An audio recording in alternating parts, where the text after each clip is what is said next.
A Cartomante. Machado de Assis.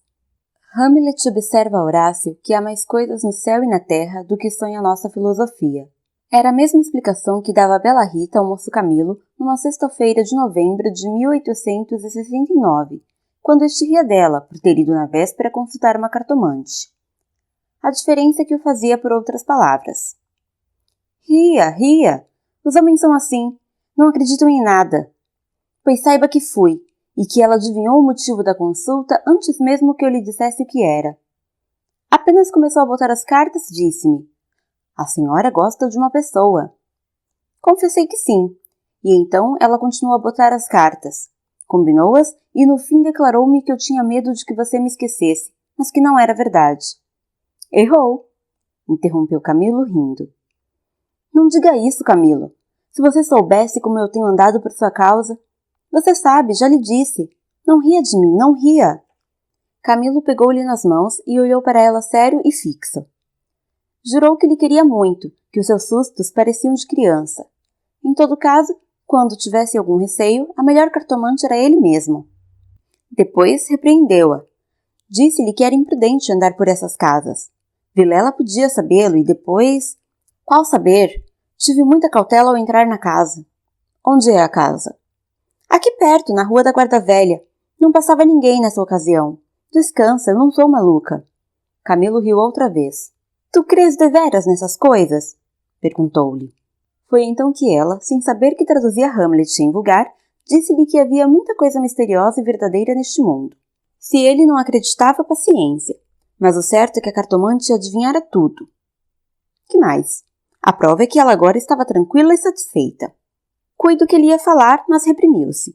Não queria arrancar-lhe as ilusões. Também ele, em criança, e ainda depois, foi supersticioso. Teve um arsenal inteiro de crendices que a mãe lhe incutiu e que aos 20 anos desapareceram. No dia em que deixou cair toda essa vegetação parasita e ficou só o tronco da religião, ele, como tivesse recebido da mãe ambos os ensinos, envolveu-os na mesma dúvida e logo depois em uma só negação total. Camilo não acreditava em nada. Por quê? Não poderia dizê-lo. Não possuía um só argumento. Limitava-se a negar tudo. E digo mal, porque negar é ainda afirmar, e ele não formulava a incredulidade. Diante do mistério, contentou-se em levantar os ombros e foi andando. Separaram-se contentes, ele ainda mais que ela. Rita estava certa de ser amada. Camilo não só o estava, mas via estremecer e arriscar-se por ele, correr às cartomantes. E por mais que a repreendesse, não podia deixar de sentir-se lisonjeado. A casa do encontro era na antiga Rua dos Barbonas, onde morava uma comprovinciana de Rita. Esta desceu pela Rua das Mangueiras, na direção de Botafogo, onde residia. Camilo desceu pela da Guarda Velha, olhando de passagem para a casa da cartomante. Vilela, Camilo e Rita. 3 nomes, uma aventura e nenhuma explicação das origens. Vamos a ela. Os 2 primeiros eram amigos de infância. Vilela seguiu a carreira de magistrado. Camilo entrou no funcionalismo contra a vontade do pai, que queria vê-lo médico, mas o pai morreu, e Camilo preferiu não ser nada, até que a mãe lhe arranjou um emprego público. No princípio de 1869, voltou Vilela da província, onde casara com uma dama formosa e tonta. Abandonou a magistratura e veio abrir banca de advogado. Camilo arranjou-lhe casa para os lados de Botafogo e foi a bordo recebê-lo. "É o senhor?" exclamou Rita, estendendo-lhe a mão. "Não imagina como meu marido é seu amigo. Falava sempre do senhor." Camilo e Vilela olharam-se com ternura. Eram amigos deveras. Depois, Camilo confessou de si para si que a mulher do Vilela não desmentia as cartas do marido. Realmente era graciosa e viva nos gestos, olhos cálidos, boca fina e interrogativa.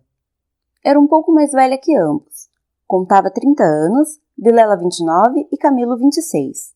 Entretanto, o porte grave de Vilela fazia-o parecer mais velho que a mulher, enquanto Camilo era um ingênuo na vida moral e prática. Faltava-lhe tanto a ação do tempo como os óculos de cristal que a natureza põe no berço de alguns para adiantar os anos. Nem experiência, nem intuição. Uniram-se os 3. Convivência trouxe intimidade. Pouco depois morreu a mãe de Camilo, e nesse desastre, que o foi, os 2 mostraram-se grandes amigos dele. Vilela cuidou do enterro, dos sufrágios e do inventário. Rita tratou especialmente do coração, e ninguém o faria melhor. Como daí chegaram ao amor, não o soube ele nunca. A verdade é que gostava de passar as horas ao lado dela. Era sua enfermeira moral, quase uma irmã, mas principalmente era mulher e bonita. Aroma feminino. Eis o que ele aspirava nela, e em volta dela, para incorporá-lo em si próprio. Liam os mesmos livros, iam juntos a teatros e passeios. Camilo ensinou-lhe as damas e o xadrez, e jogavam às noites. Ela mal. Ele, para lhe ser agradável, pouco menos mal. Até aí as coisas. Agora a ação da pessoa. Os olhos teimosos de Rita, que procuravam muita vez os dele, que os consultavam antes de o fazer ao marido. As mãos frias, as atitudes insólitas. Um dia, fazendo-lhe anos, recebeu de Vilela uma rica bengala de presente, e de Rita apenas um cartão com um vulgar cumprimento a lápis. E foi então que ele pôde ler no próprio coração. Não conseguia arrancar os olhos do bilhetinho. Palavras vulgares. Mas há vulgaridades sublimes, ou pelo menos deleitosas. A velha caleça de praça, em que pela primeira vez passeaste com a mulher amada, fechadinhos ambos, vale o carro de Apolo. Assim é o homem. Assim são as coisas que o cercam. Camilo quis sinceramente fugir, mas já não pôde. Rita, como uma serpente, foi se cercando dele, envolveu-o todo, fez-lhe estalar os ossos num espasmo e pingou-lhe o veneno na boca. Ele ficou atordoado e subjugado. Vexame, sustos, remorsos, desejos, tudo sentiu de mistura, mas a batalha foi curta e a vitória delirante. Adeus escrúpulos! Não tardou que o sapato se acomodasse ao pé, e aí foram ambos estrada fora, braços dados, pisando folgadamente por cima de ervas e pedregulhos, sem padecer nada mais que algumas saudades, quando estavam ausentes um do outro. A confiança e estima de Vilela continuavam a ser as mesmas. Um dia, porém, recebeu Camilo uma carta anônima, que lhe chamava imoral e pérfido, e dizia que a aventura era sabida de todos. Camilo teve medo, e para desviar as suspeitas, começou a rarear as visitas à casa de Vilela. Este notou-lhe as ausências. Camilo respondeu que o motivo era uma paixão frívola de rapaz. Candura gerou astúcia. As ausências prolongaram-se e as visitas cessaram inteiramente. Pode ser que entrasse também nisso um pouco de amor próprio, uma intenção de diminuir os obséquios do marido, para tornar menos dura a aleivosia do ato. Foi por esse tempo que Rita, desconfiada e medrosa, correu à cartomante para consultá-la sobre a verdadeira causa do procedimento de Camilo. Vimos que a cartomante restituiu-lhe a confiança e que o rapaz repreendeu-a por ter feito o que fez. Correram ainda algumas semanas. Camilo recebeu mais 2 ou 3 cartas anônimas, tão apaixonadas que não podiam ser advertência da virtude, mas despeito de algum pretendente. Tal foi a opinião de Rita, que por outras palavras mal compostas formulou este pensamento. A virtude é preguiçosa e avara, não gasta tempo nem papel. Só o interesse é ativo e pródigo. Nem por isso Camilo ficou mais sossegado. Temia que o anônimo fosse ter com Vilela e a catástrofe viria então sem remédio. Rita concordou que era possível. Bem, disse ela, eu levo os sobrescritos para comparar a letra com as cartas que lá aparecerem. Se alguma for igual, guardo-a e rasgo-a. Nenhuma apareceu. Mas daí a algum tempo, Vilela começou a mostrar-se sombrio, falando pouco, como desconfiado. Rita deu-se pressa em dizê-lo ao outro, e sobre isso deliberaram. A opinião dela é que Camilo devia tornar a casa deles, tatear o marido, e pode ser até que ouvisse a confidência de algum negócio particular. Camilo divergia. Aparecer depois de tantos meses era confirmar a suspeita ou a denúncia. Mais valia cautelarem-se, sacrificando-se por algumas semanas. Combinaram os meios de se corresponderem em caso de necessidade e separaram-se com lágrimas. No dia seguinte, estando na repartição, recebeu Camilo este bilhete de Vilela. Vem já à nossa casa. Preciso falar-te sem demora. Era mais de meio-dia. Camilo saiu logo. Na rua, advertiu que teria sido mais natural chamá-lo ao escritório. Por que em casa? Tudo indicava matéria especial. E a letra, fosse realidade ou ilusão, afigurou-se-lhe trêmula. Ele combinou todas essas coisas com a notícia da véspera. Vem já à nossa casa. Preciso falar-te sem demora. Repetia ele, com os olhos no papel. Imaginariamente, viu a ponta da orelha de um drama. Rita subjugada e lacrimosa. Vilela indignado, pegando da pena e escrevendo o bilhete, certo de que ele acudiria e esperando-o para matá-lo. Camilo estremeceu. Tinha medo. Depois sorriu amarelo e, em todo caso, repugnava-lhe a ideia de recuar e foi andando. De caminho, lembrou-se de ir à casa. Podia achar algum recado de Rita que lhe explicasse tudo. Não achou nada nem ninguém. Voltou à rua e a ideia de estarem descobertos parecia-lhe cada vez mais verossímil. Era natural uma denúncia anônima, até da própria pessoa que o ameaçara antes. Podia ser que Vilela conhecesse agora tudo. A mesma suspensão das suas visitas, sem motivo aparente, apenas com um pretexto fútil, viria a confirmar o resto. Camilo ia andando inquieto e nervoso. Não relia o bilhete, mas as palavras estavam decoradas diante dos olhos, fixas. Ou então, o que era pior, eram-lhe murmuradas ao ouvido com a própria voz de Vilela.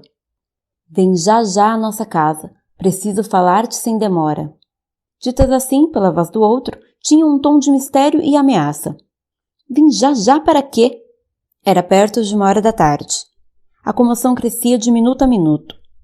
Tanto imaginou o que se iria passar que chegou a crê-lo em vê-lo. Positivamente tinha medo. Entrou a cogitar em ir armado, considerando que se nada houvesse, nada perdia, e a precaução era útil. Logo depois rejeitava a ideia, vexado de si mesmo, e seguia picando o passo na direção do Largo da Carioca para entrar num Tilbury. Chegou, entrou e mandou seguir a trote largo. Quanto antes melhor, pensou ele. Não posso estar assim. Mas o mesmo trote do cavalo veio agravar-lhe a comoção. O tempo voava, e ele não tardaria em testar com o perigo. Quase no fim da rua da Guarda Velha, o Tilbury teve de parar. A rua estava atravancada com uma carroça que caíra. Camilo, em si mesmo, estimou o obstáculo e esperou.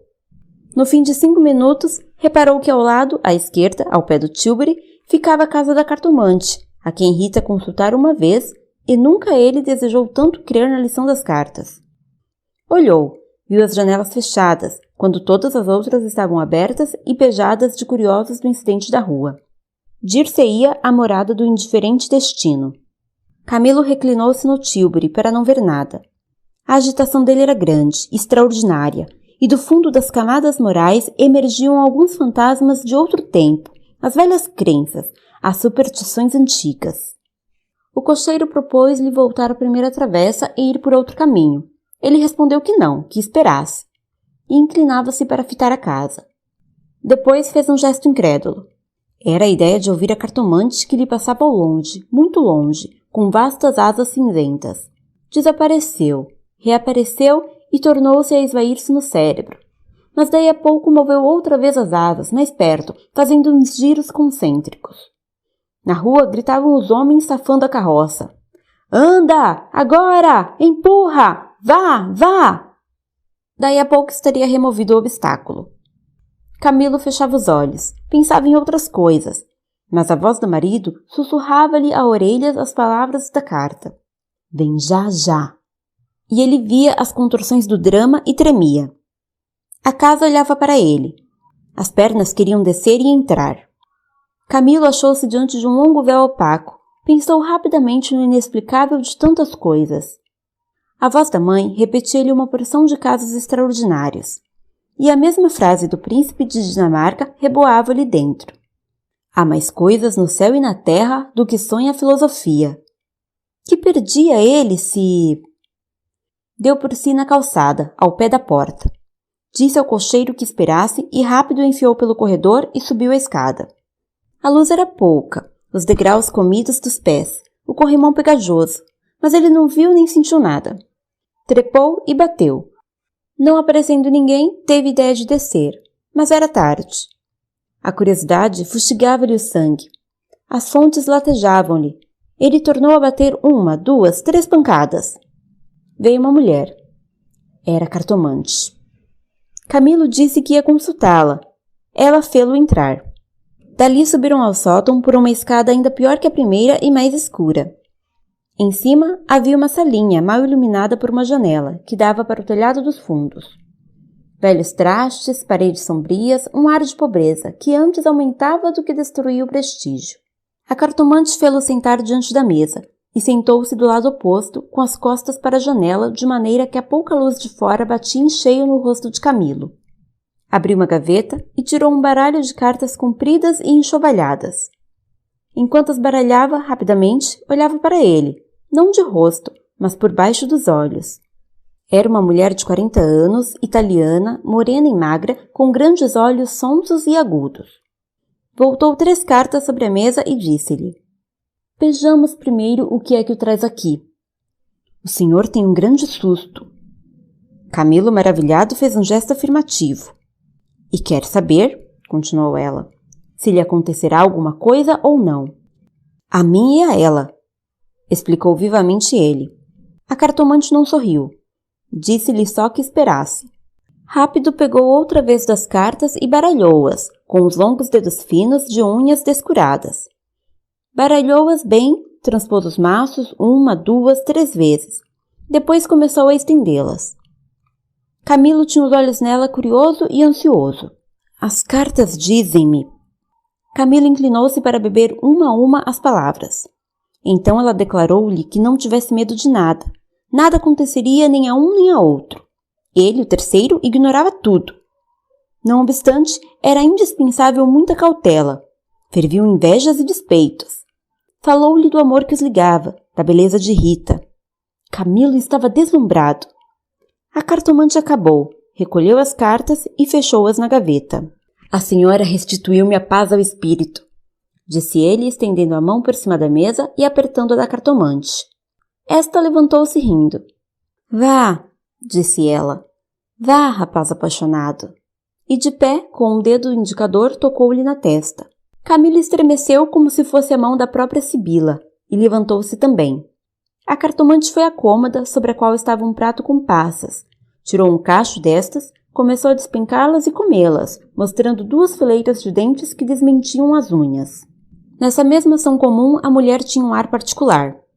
Camilo, ansioso por sair, não sabia como pagasse. Ignorava o preço. Passas custam dinheiro, disse ele afinal, tirando a carteira. Quantas quer mandar buscar? Pergunte ao seu coração, respondeu ela. Camilo tirou uma nota de 10.000 réis e deu-lhe. Os olhos da cartomante fuzilaram. O preço usual era 2.000 réis. Vejo bem que o senhor gosta muito dela. E faz bem. Ela gosta muito do senhor. Vá tranquilo. Olha a escada, é escura. Põe o chapéu. A cartomante tinha já guardado a nota na algibeira e descia com ele, falando com um leve sotaque.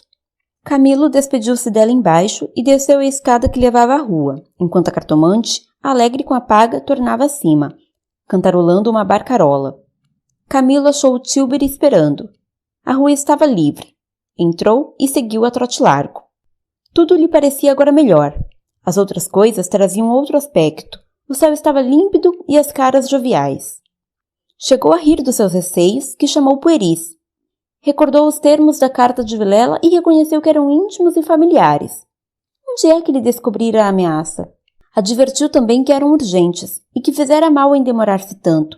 Podia ser algum negócio grave e gravíssimo. Vamos depressa, repetia ele ao cocheiro. E consigo, para explicar a demora ao amigo, engenhou qualquer coisa. Parece que formou também o plano de aproveitar o incidente para tornar a antiga assiduidade. De volta com os planos, reboavam-lhe na alma as palavras da cartomante. Em verdade, ela adivinhara o objeto da consulta, o estado dele, a existência de um terceiro. Por que não adivinharia o resto? O presente que se ignora vale o futuro. Eram assim, lentas e contínuas, que as velhas crenças do rapaz iam tornando ao de cima, e o mistério empolgava-o com as unhas de ferro. Às vezes queria rir, e ria de si mesmo, algo vexado. Mas a mulher, as cartas, as palavras secas e afirmativas, a exortação, vá, rapaz enamorado. E no fim, ao longe, a barcarola da despedida, lenta e graciosa. Tais eram os elementos recentes que formavam com os antigos uma fé nova e vivaz. A verdade é que o coração ia alegre e impaciente, pensando nas horas felizes de outrora e nas que haviam de vir. Ao passar pela glória, Camilo olhou para o mar, estendeu os olhos para fora até onde a água e o céu dão um abraço infinito, e teve assim uma sensação do futuro, longo, interminável. Daí a pouco chegou à casa de Vilela. Apeou-se, empurrou a porta de ferro do jardim e entrou. A casa estava silenciosa. Subiu os 6 degraus de pedra e mal teve tempo de bater, a porta abriu-se e apareceu-lhe Vilela. Desculpa, não pude vir mais cedo. Que há? Vilela não lhe respondeu. Tinha as feições descompostas. Fez-lhe sinal e foram para uma saleta interior. Entrando, Camilo não pôde sufocar um grito de terror. Ao fundo, sobre o canapé, estava Rita morta e ensanguentada. Vilela pegou-o pela gola e com 2 tiros de revólver estirou-o morto no chão.